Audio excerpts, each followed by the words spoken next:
తిరుపతి నుంచి అసెంబ్లీకి ఎన్నికైన చిరంజీవి రాజీనామా యోచనలో ఉన్నారా? చిరుకు కేంద్రంలో మంత్రి పదవి ఇస్తారంటూ ఊహాగానాలు వ్యాపించడంతో తిరుపతి రాజకీయాలు ఒక్కసారిగా వేడెక్కాయి. చిరు రాజీనామా చేస్తే తిరుపతి సెగ్మెంట్ కు ఉప ఎన్నిక అనివార్యమవుతుంది. అక్కడ పోటీ చేయడానికి అప్పుడే ప్రధాన పార్టీల నుంచి పలువురు నేతలు రంగం సిద్ధం చేసుకుంటున్నారు.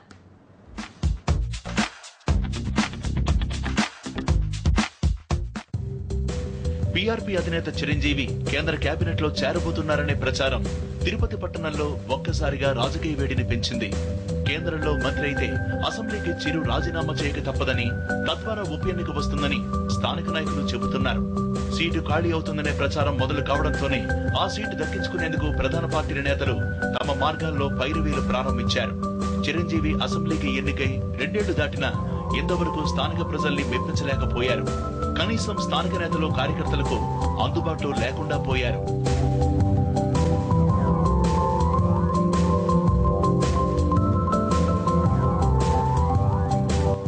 నిజంగానే చిరు అసెంబ్లీకి రాజీనామా చేస్తే అటు కాంగ్రెస్ నుంచి ఇటు పీఆర్పీ నుంచి అనేక మంది నేతలు ఈ సీటు కోసం పోటీ పడతారు. ఈ సీటు చిరంజీవిదే గనుక ఆయన సిఫార్సు చేసే నేతకే అంతిమంగా కాంగ్రెస్ టికెట్ లభించే అవకాశం ఉంటుంది. దీంతో చిరును ప్రసన్నం చేసుకోవడానికి పీఆర్పీ కాంగ్రెస్ నేతలు పోటీ పడుతున్నారు. పీఆర్పీ రాష్ట్ర ఆర్గనైజింగ్ కార్యదర్శిగా ఉన్న సైకం జయచంద్రారెడ్డి చిరుకు సన్నిహితంగా మెలుగుతున్నారు. దీంతో కాంగ్రెస్ టికెట్ తనకే ఇచ్చే విధంగా సర్వశక్తులు ఒడ్డి ప్రయత్నాలు సాగిస్తున్నారు. అయితే చిరు ఎవరిని సిఫార్సు చేసినా అందరం కలిసి కాంగ్రెస్ విజయానికి ప్రయత్నిస్తామని చెబుతున్నారు. మర్జర్ అయిపోయిన తర్వాతనే రిజైన్ జరుగుతుంది, తర్వాతనే వస్తుంది. అప్పుడు అంతా ఒకటే, అంతా కాంగ్రెసే. సో కాంగ్రెస్ క్యాండిడేట్ గెలిపించేదంటేనే అందరూ ముందు ఉంటారు, అంతా ఒక్కటే. అప్పుడు విడిగా ఉండరు. మా నాయకుడు ఇది చెప్తే అది జరిగేదని సిద్ధంగా ఉంటుంది. మరోవైపు వైఎస్ఆర్ కాంగ్రెస్ నుంచి మాజీ ఎమ్మెల్యే భూమన కరుణాకర్ రెడ్డి పోటీ చేయడం ఖాయంగా కనిపిస్తోంది. గత ఎన్నికల్లో కాంగ్రెస్ తరఫున పోటీ చేసిన భూమన చిరు చేతిలో ఓటమి చెందారు. ఇందులో భాగంగానే భూమన తిరుపతిలో వైఎస్ఆర్ కాంగ్రెస్ పార్టీని బలోపేతం చేస్తున్నారు. సిట్టింగ్ ఎమ్మెల్యేగా ఉండి కూడా గత ఎన్నికల్లో సీటు పొందలేకపోయిన కాంగ్రెస్ నేత వెంకటరమణ సీఎం కిరణ్ తో ఉన్న సాన్నిహిత్యం, ఎంపీ చింతామోహన్ తో ఉన్న చనువు ద్వారా సీటు పొందాలని ప్రయత్నిస్తున్నారు. 2009లో సీటు రాని మాట వాస్తవమే, నేను బాధపడిన బట్టు వాస్తవమే. కానీ పార్టీకి విధేయుడిని ఈ రోజు వరకు ఉన్నాను. ఆ రోజు సమీకరణల బట్టి ఆ రోజు కాంగ్రెస్ పార్టీ హైకమాండ్ నిర్ణయం తీసుకునింది.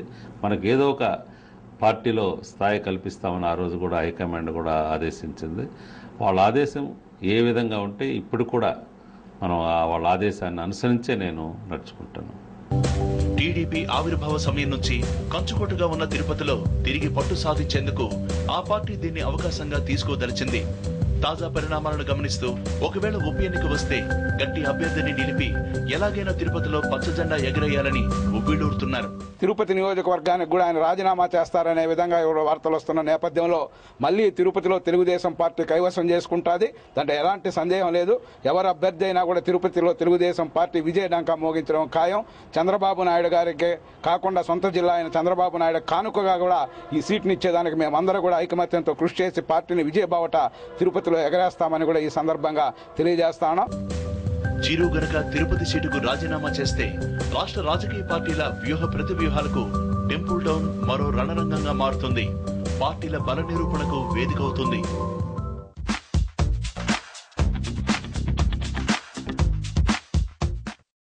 ruchulu.com Making of Andhra recipes.